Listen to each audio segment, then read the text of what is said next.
So welcome back to the Career Hacking Village. We're so thrilled to have our National Service Panel back here again, because though we all look at various different career paths, we don't have the full view of what is available out there. I've been in the mission-oriented career community for over 20 years, and I'm always thrilled when there is an opportunity to share what it means to be a mission-oriented career professional. It is my honor to introduce Joe Billingsley, the founder of Military Cyber Professionals, who will lead our panel today. Joe, take it away. Thank you so much, Kathleen, and thank you everybody who's listening in on the audience today, and for those in the future who watch the recording. I'm really excited about this opportunity. Just like we did last year with the panel, so many folks had contacted me after the fact, letting me know that it was really valuable insight about real opportunities that are out there, real challenges that are out there, and whether or not some form of national service is the right fit for them at some point in the future. So with that, we have a really awesome lineup of panelists today. We have Elizabeth from the U.S. Digital Service. We have Teri from the National Guard. We have Amelie, formerly from the Health and Human Services Department. And, you know, a lot of us also, including some of the panelists, wear multiple hats. I'm sure that you'll hear a little bit about that as they have an opportunity to introduce themselves. Me, for example, in addition to being the founder of the Military Cyber Professionals Association, which is a 501c3 charity nonprofit that focuses on STEM education and really developing folks in the Defense Department who are interested in cyber-related mission areas. My full-time job is also as a government employee over at the National Defense University, specifically at the College of Information and Cyberspace, which has a really tremendous history. A lot of folks coming through there, whether as students or faculty. Even the legendary Grace Hopper used to be faculty decades ago there. It's a really great place to work, and take a look on USA Jobs for any openings that might open up, whether professors or professor of practice or staff. And that's just one tiny organization that's out there across the US government. So with that, I'll provide the standard kind of disclaimer here that all of us are just speaking as ourselves, and our opinions don't necessarily reflect that of any organization. So just putting that out there to cover all of our bases. So with that, the first question that I have out there for our panelists is really please take a few minutes to introduce yourselves. Tell us a little bit about your organizations, past or present, that you have had the opportunity to serve the nation through. So with that, we'll start with Elizabeth. Over to you.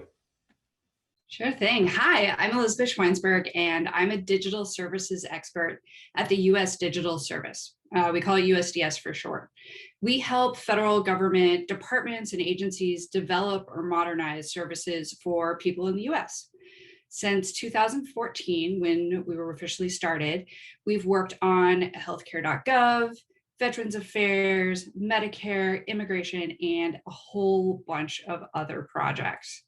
We work in interdisciplinary teams of software engineers, designers, both service and UX, and product managers to find solutions that make interactions with the US government easier. I've been with USDS for about a year now, and I come in as a security engineer with a specialization in digital forensics and incident response. I worked for a couple of large tech companies where our security incident response team also worked on application or product related incidents, not just corporate device issues. Turns out that incident response has some overlap with site reliability engineering and DevOps. And when you hang out in those spaces, you learn a thing or two that can be applied to both security engineering and development. My career journey is a pretty straightforward one. I studied computer science as an undergrad at WPI. And when they introduced their first security class my senior year, I was hooked. After graduation, I did some general backend web application development, but kind of got bored. So I went back to grad school full time to study information security at Carnegie Mellon's Information Networking Institute. And I received a scholarship for service while I was there. Through the National Science Foundation, the US government will pay for up to 2 years or 4 semesters of school on information security in exchange for working for them. The repayment is 1 year of employment for 1 year of school, which is the lowest of all of the government scholarships.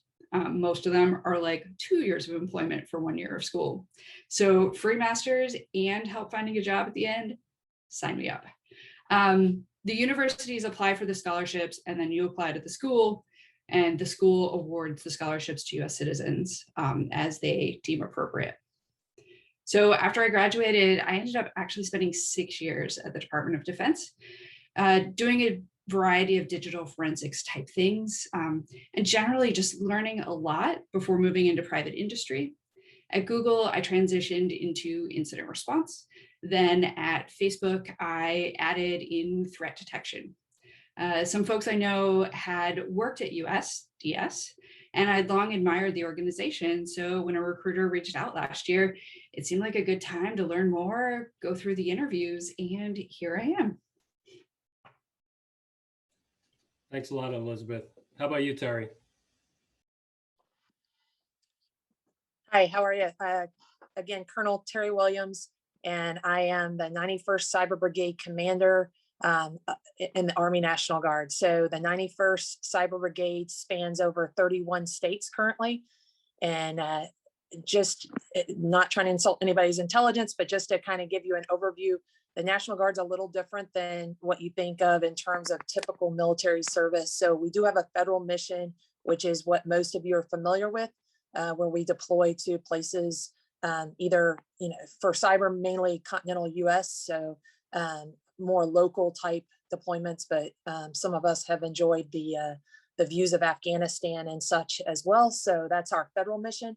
But the National Guard also serves we are a state asset for the governor as well. So whatever state you belong to, you actually can deploy to help with incident response, vulnerability assessments, penetration tests, that sort of thing in your own community. And on the other side of the house, that's my part-time job. So my full-time job, I also work for DHS CISA as a cybersecurity advisor for the state of Ohio. Thank you. Awesome. Thanks a lot. And you, Emily? Yeah, so one thing I would say is I have a very wide and very long tail. So my name is Amelie Koran. I'm currently a senior technology advocate for Splunk. What that equates to is I'm a kind of professional storyteller. It's been a little bit more difficult with COVID, but it's glad to kind of come back here for a second year at the Career Hacking Village.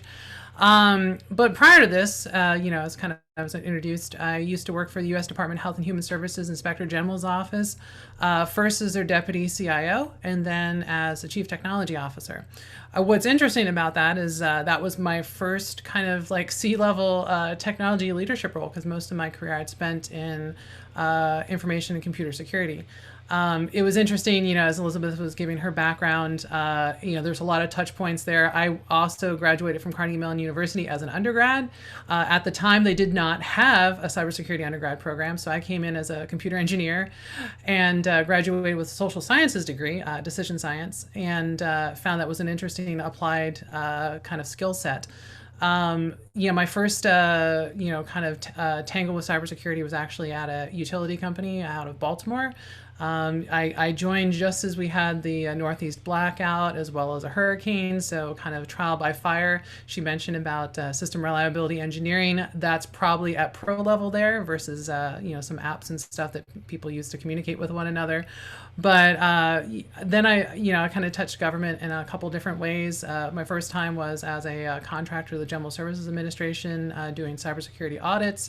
Then I went back to Carnegie Mellon as a staff member for CERT CC out at the Software Engineering Institute to support the Department of Defense at the Defense Cybercrime Center. That was really interesting because that was a cool little program to get into with DICE and the Defense Department. And then I eventually started my full-time career as a federal employee with the Department of the Interior as the Chief Security Architect.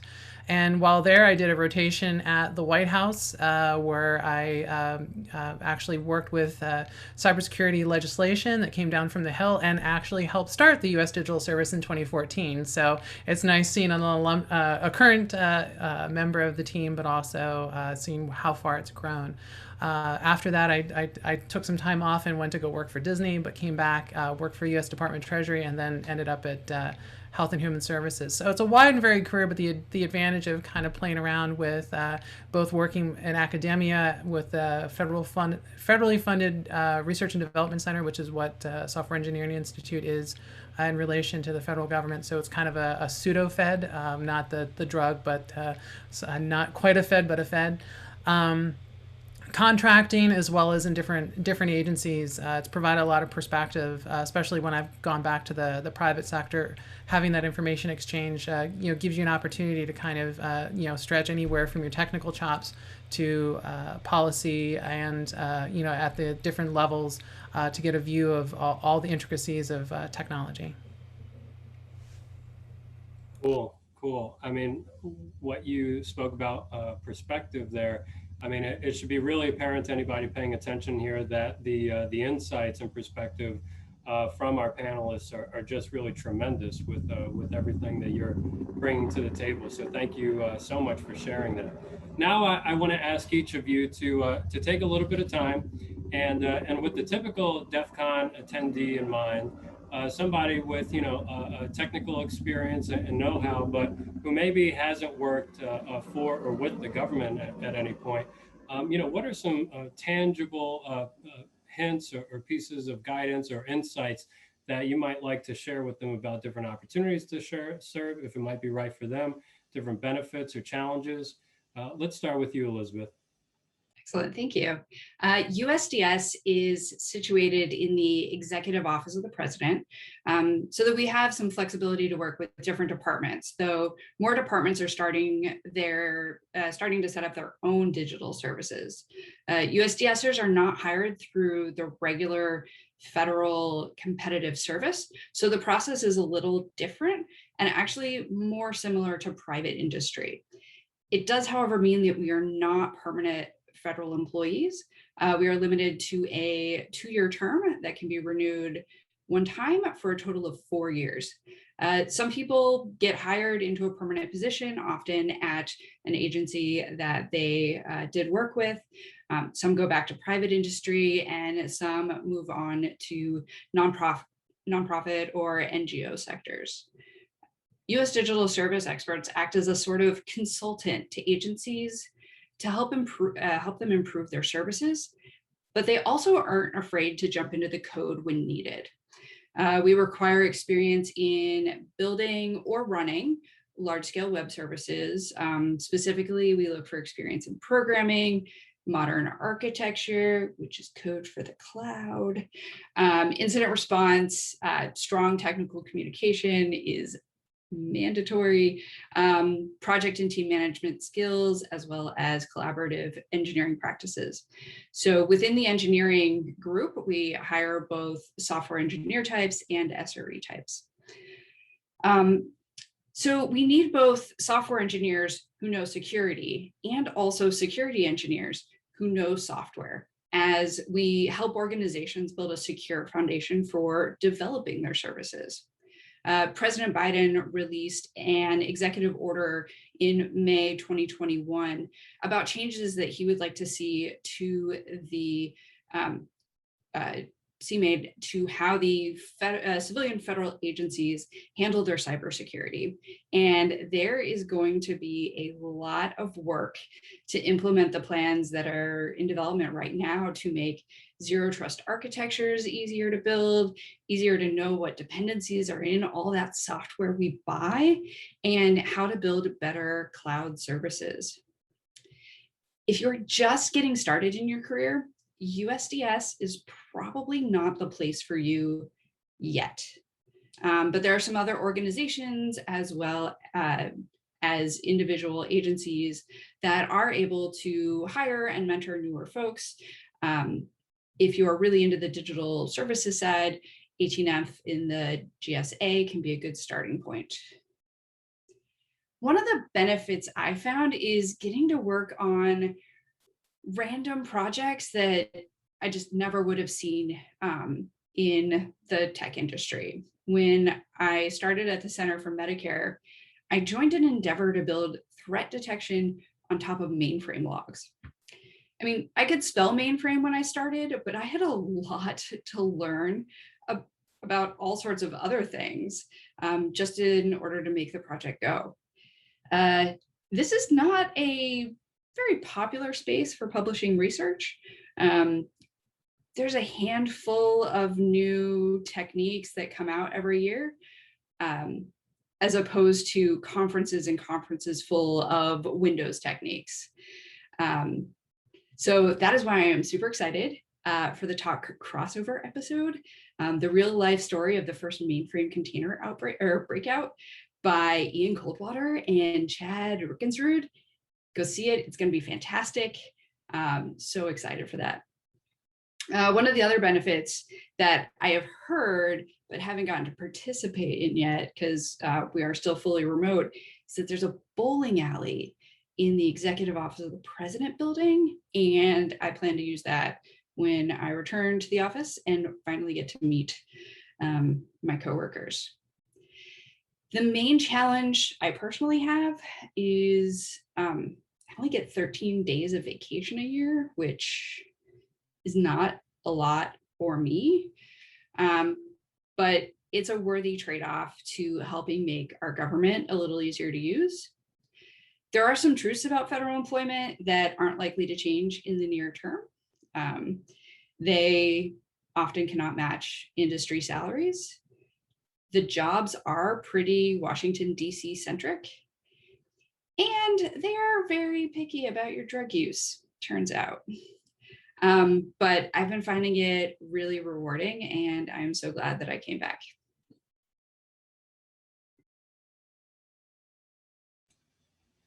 Awesome, Elizabeth. Thank you so much. And, just to note there, I mean, I've personally been a recipient of some of the work that the U.S. Digital Service has done, particularly most meaningful to me as a veteran, the redesign of the Department of Veterans Affairs website and the processes involved there. Huge improvement from what it used to be. So thank you guys for that. And another note real quick, you mentioned, publication opportunities. Our association, the MCPA, has 2 different publications just for situational awareness. Anybody who wants to publish anything related to technology and national security, or even broader government topics. We have a peer-reviewed journal called Military Cyber Affairs, and we also have a magazine, Cyber Magazine. So you can find more about that at milcyber.org. With that, over to you, Teri. Thank you. So in terms of the National Guard, the one thing that I'll tell you is you obviously get to have a full-time, good paying job, right? Monday through Friday. And then, and then certainly the team camaraderie and that sort of thing, you get that from the military side of the house, and you can do that on weekends. That you do have to do a lot of, if any of you are military out there, you may laugh at the weekends and the 2 weeks a year, but we are trying to go back to that model. We've gotten away from that a little bit and certainly want to try to return to that.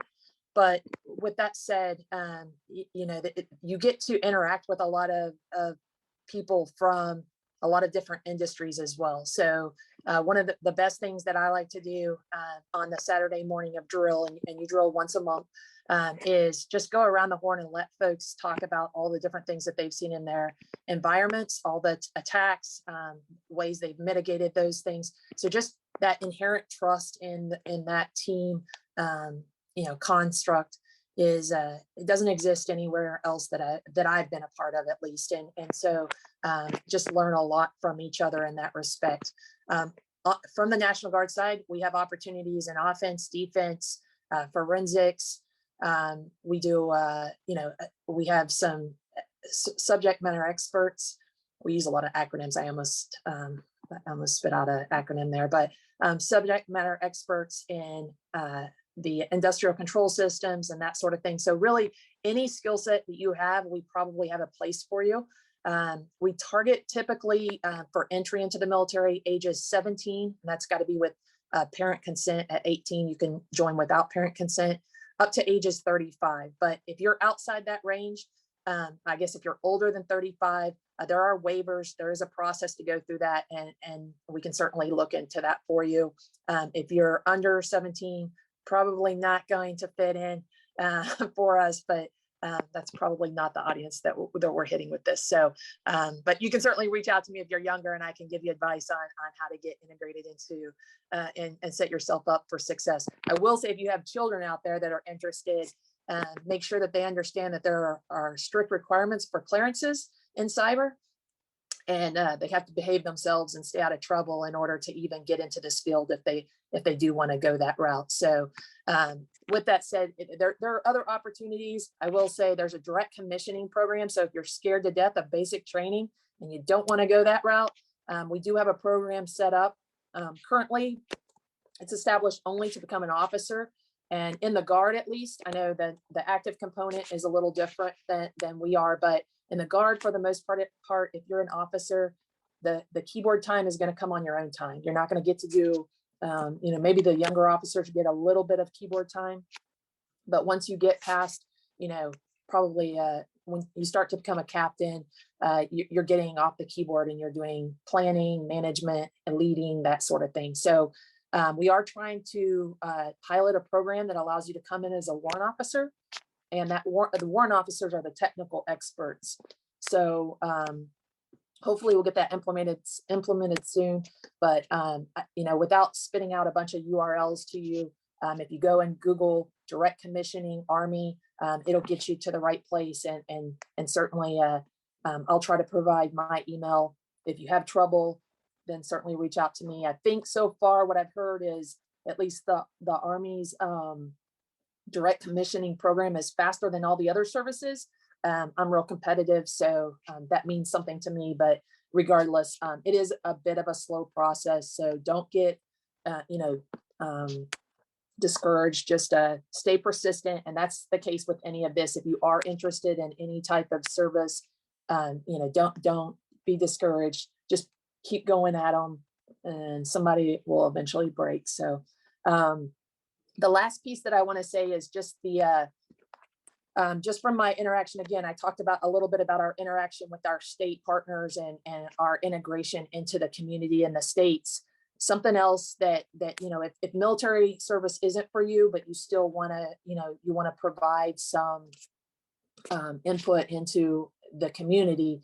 A lot of the states have militias, and those are folks that are not necessarily, they don't go to basic, they're not federal deployable assets, but they do have a lot of state militia cyber forces that you could potentially look into. So I'm not gonna, I don't know all 50 states and which ones have them and don't, but I do know I can rattle off a couple: Ohio, Michigan, Virginia. A lot of those states have those capabilities that you can contribute. If you are, I'm not going to say old, but experienced, and you're beyond the age waiver process, but you still want to serve. So those are definitely options. One thing that I would be remiss if I didn't say this real quick before I close out on my piece, but the 91st, I talked about 31 states. And if you happen not to fall into one of those states and you want to be a cyber soldier, you can still do that. We have 54 states and territories that have something called, again, acronyms, DCOEs, Defensive Cyber Operations Elements. Now they focus only on defense. They don't cross over. They may train on offense, but ultimately their mission set is just defense. But they are in every state and territory in the US. So that's another opportunity. And certainly, like I said, if you really, get stuck in any of these processes, reach out to me. I'll get you in touch with somebody that can help you. And then just continue to ping me until you get help. So if and sometimes I'm slow at responding, but just keep after me, and eventually I'll get back to you. So thank you. Thanks a lot, Teri. The work that folks across your unit do is really a huge contribution to the nation, and so many really impressive people. So yeah, awesome work being done there. Okay, and Emily. Well, I'm about to have my own military helicopter kind of buzz me here, so it's just stereo. That wasn't too loud. Yeah, I'm next to Lewis McCord. So, but anyhow, other than belabor, a lot of the good points that were brought up by the other panelists here. If you want to, see my talk on career paths, my one from last year on the Career Hacking Village kind of would cover that. But then again, too, just, the kind of stuff you can get into, obviously the Darknet Diaries episode 91 that I was on, talking about the challenges of incident response in a large organization really kind of mirrors what you also have to do. If you're in federal service or any public service for that matter, some of the personality challenges, the technical challenges, the procedural challenges, and so forth. But kind of talking about like career space, like, first off is, doing the intros, like, coming in as an engineer, leaving as a social scientist in college, never prepared me for the concept that somewhere down the road I would become a federal employee. I know my dad, as a chemist, joined federal service back in 1984, so you can kind of consider I was a legacy destined to eventually become a public servant. But when I did eventually join as a federal employee, I was at the architecture level. I wasn't necessarily kind of punching the keyboards, as Teri mentioned about that. When you get to a certain level, I came in as a GS-15.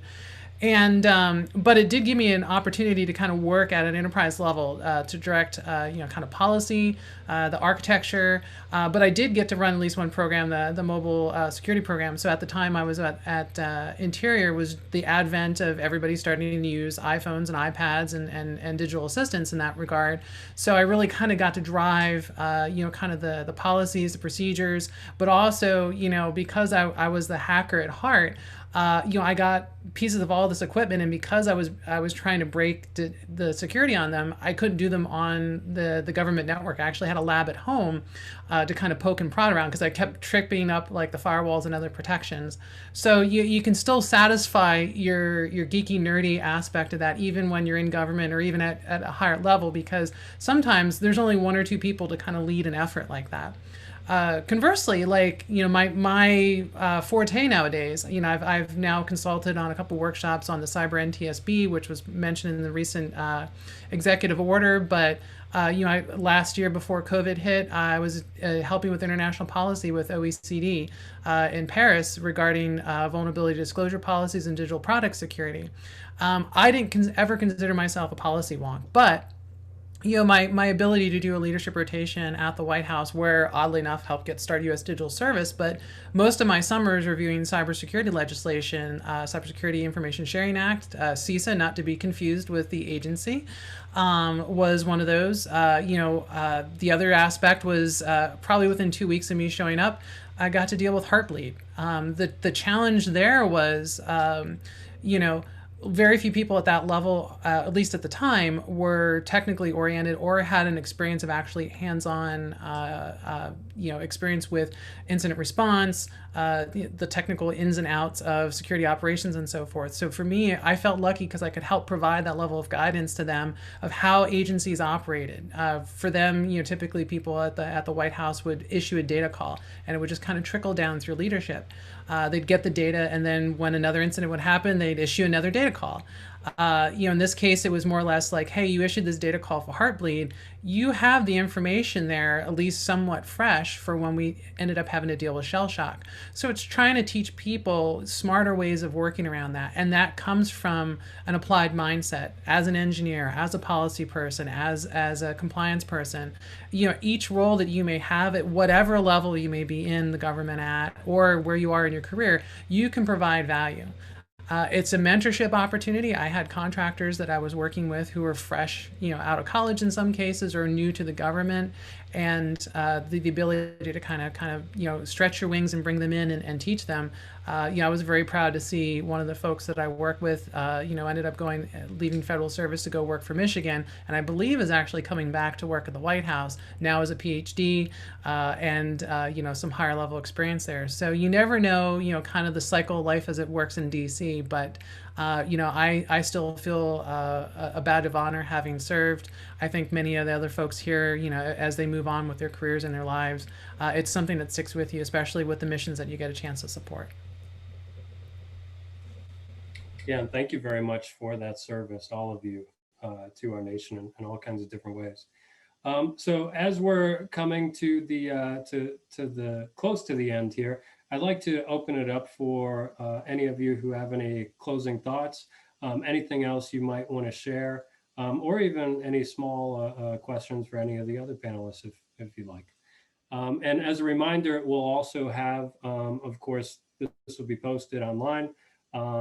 Any other resources or links we can include in the Discord chat and on the websites as well that the video will be posted at. So with that being said, over to you, Elizabeth. Excellent. So first I have to make a plug. If this sounds at all interesting to you, you can apply to USDS on our website, usds.gov. In the upper right-hand corner, there is an apply button. There's actually a couple on the page, and that is the first step to getting to talk to a recruiter. Eventually, you do have to fill out the USA Jobs application also, but you don't need a government resume. You can do this with your regular resume. It comes in, it gets reviewed by an engineer like me to see if it might be a fit.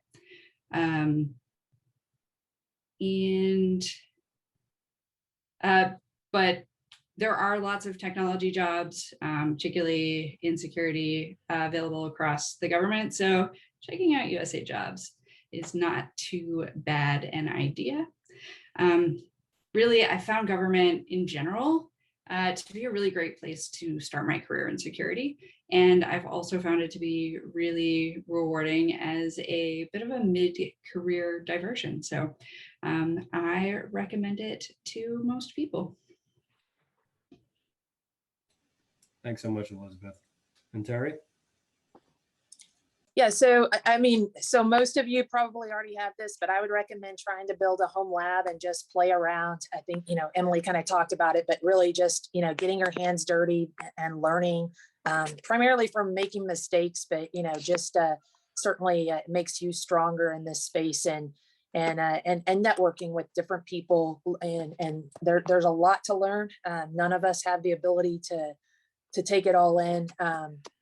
But certainly any of these organizations that allow you to build those relationships with people that have expanded networks that they can introduce you to, and then the last thing that I would say is just continuing to doing exactly what you're doing right now, is just continuing to improve yourself, attending conferences.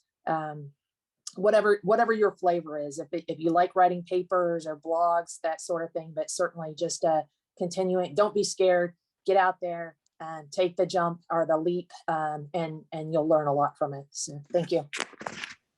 Thanks, Teri. So I'm going to jump in here, Joe, and I'm going to go to your next panelist and say, Amelie, you did this phenomenal federal career, but you also were very active in the community throughout that entire time. And I think that there is this unfortunate impression that once you start working for the government, you can't goon, you can't present. So do you want to touch on, you did have a life outside of outside of your federal service?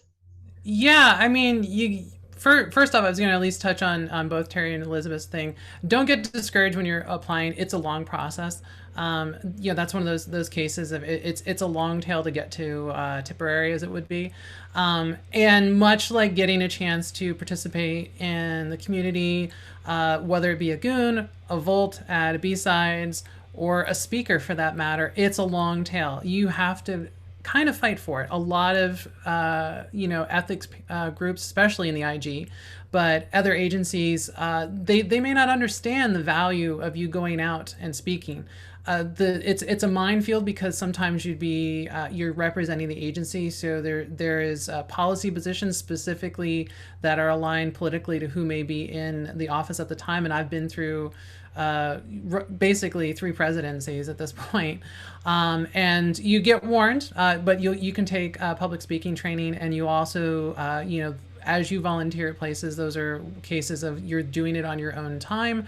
But the idea is that you're also visible, that this is a chance for you to kind of give back. I learned a lot from the community as a volunteer because I got to go to these places, and one of the things I always encouraged when I was on these coffee clatches, these little meetups that certain groups would sponsor, was I was really trying to encourage my peers who I didn't see at these conferences, other cybersecurity leaders in government, go to these conferences, be visible. If you're having a hard time recruiting people, these are the places you need to go. But the other time is like, again, it's really kind of a minefield. You need to kind of find the right place. I know probably some places are a little bit more open about it. So as you're doing your job search, feel free to ask if you get a chance, to eventually talk to an HR or hiring manager about the opportunity and what their perspectives are on, participating through talks, volunteering, or even sponsoring. I know some of the agencies actually sponsor cybersecurity conferences or other events. So you can always look into that.